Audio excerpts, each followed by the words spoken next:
அனைவருக்கும் வணக்கம்.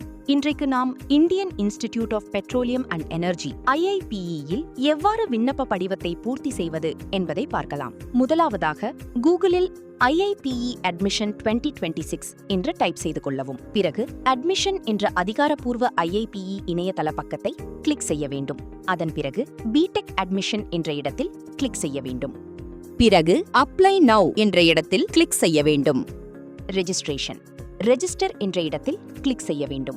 Your email என்ற இடத்தில் JEE அட்வான்ஸ்ட் அப்ளிகேஷனில் பதிவு செய்த இமெயில் ஐடியை குறிப்பிட வேண்டும். Date of birth as in JEE advanced என்ற இடத்தில் JEE அட்வான்ஸ்ட் அப்ளிகேஷனில் குறிப்பிட்டுள்ள பிறந்த தேதியை அதேபோல் பதிவு செய்ய வேண்டும். JEE அட்வான்ஸ்ட் ரெஜிஸ்டர் நம்பர் என்ற இடத்தில் மாணவரின் JEE அட்வான்ஸ்ட் ரெஜிஸ்ட்ரேஷன் நம்பரை குறிப்பிட வேண்டும். JEE அட்வான்ஸ்ட் ரோல் நம்பர் என்ற இடத்தில் மாணவரின் JEE அட்வான்ஸ்ட் ரோல் நம்பரை குறிப்பிட வேண்டும். என்டர் செக்யூரிட்டி கோட் என்ற இடத்தில் திரையில் தோன்றும் கேப்சாவை குறிப்பிட்டு வெரிஃபை இமெயில் அண்ட் ரெஜிஸ்டர் என்ற பட்டனை கிளிக் செய்ய வேண்டும். பிறகு லாகின் என்ற இடத்தில் இமெயில் ஐடி மற்றும் பதிவு செய்த பாஸ்வேர்டை குறிப்பிட்டு லாகின் என்ற பட்டனை கிளிக் செய்ய வேண்டும். Choice of specialisations. இங்கு 4 சாய்ஸஸ் கொடுக்கப்பட்டிருக்கும். மாணவர்கள் தங்களது விருப்பத்திற்கு ஏற்றவாறு படிப்புகளை தேர்வு செய்து முன்னுரிமை வரிசைப்படி அமைக்க வேண்டும்.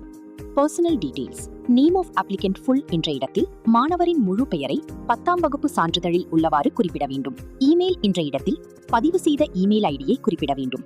டேட் ஆஃப் பர்த் என்ற இடத்தில் மாணவரின் பிறந்த தேதியை குறிப்பிட வேண்டும். மொபைல் நம்பர் என்ற இடத்தில் தற்போது பயன்பாட்டில் உள்ள செல்லுபடியாகும் மொபைல் எண்ணை குறிப்பிட வேண்டும். ஜெண்டர் என்ற இடத்தில் மாணவரின் பாலினத்தை குறிப்பிட வேண்டும். மாணவராக இருந்தால் மேல், மாணவியாக இருந்தால் ஃபீமேல் என்று குறிப்பிட வேண்டும். Address for communication. இங்கு வீட்டின் முகவரியை நாடு, மாநிலம், மாவட்டம் மற்றும் அஞ்சல் குறியீடு உள்ளிட்ட விவரங்களுடன் குறிப்பிட வேண்டும். Permanent address. தற்போதைய முகவரியும் நிரந்தர முகவரியும் ஒன்றாக இருந்தால் சீமாஸ் கம்யூனிகேஷன் அட்ரஸ் என்ற செக் பாக்ஸில் கிளிக் செய்தால் போதுமானது.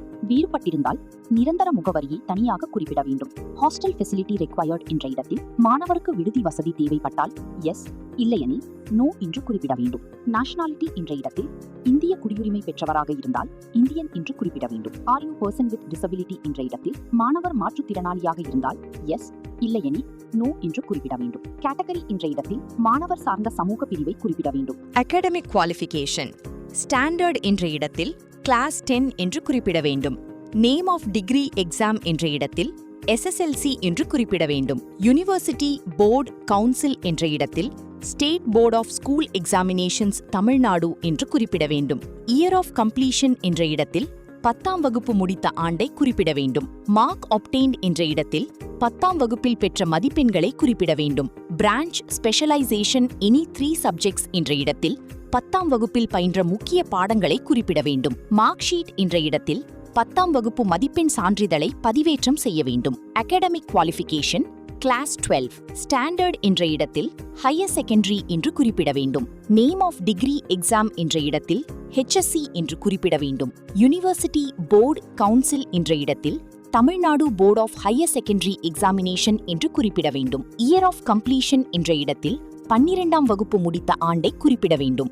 மார்க் ஆப்டெய்ன்ட் என்ற இடத்தில் 12ஆம் வகுப்பில் பெற்ற மதிப்பெண்களை குறிப்பிட வேண்டும். பிரான்ச் ஸ்பெஷலைசேஷன் எனி 3 சப்ஜெக்ட்ஸ் என்ற இடத்தில் 12ஆம் வகுப்பில் பயின்ற முக்கிய பாடங்களை குறிப்பிட வேண்டும். மார்க் ஷீட் என்ற இடத்தில் 12ஆம் வகுப்பு மதிப்பெண் சான்றிதழை பதிவேற்றம் செய்ய வேண்டும். Photo and signature upload. இங்கு மாணவரின் புகைப்படம் மற்றும் கையொப்ப புகைப்படத்தை குறிப்பிடப்பட்டுள்ள அளவு மற்றும் வடிவத்தில் பதிவேற்றம் செய்ய வேண்டும். ஃபீ பேமெண்ட். இங்கு நமக்கு வசதியான பேமெண்ட் ஆப்ஷனை தேர்வு செய்து விண்ணப்ப கட்டணத்தை செலுத்தலாம். Print application. பிரிண்ட் அப்ளிகேஷன் என்ற இடத்தில் விண்ணப்ப படிவத்தை பதிவிறக்கம் செய்து எதிர்கால பயன்பாட்டிற்காக பாதுகாப்பாக வைத்துக் கொள்ளலாம். IIPE-யில் விண்ணப்பிக்க இருக்கும் அனைத்து மாணவர்களுக்கும் பள்ளிக்கல்வித்துறையின் மனமார்ந்த வாழ்த்துக்கள்.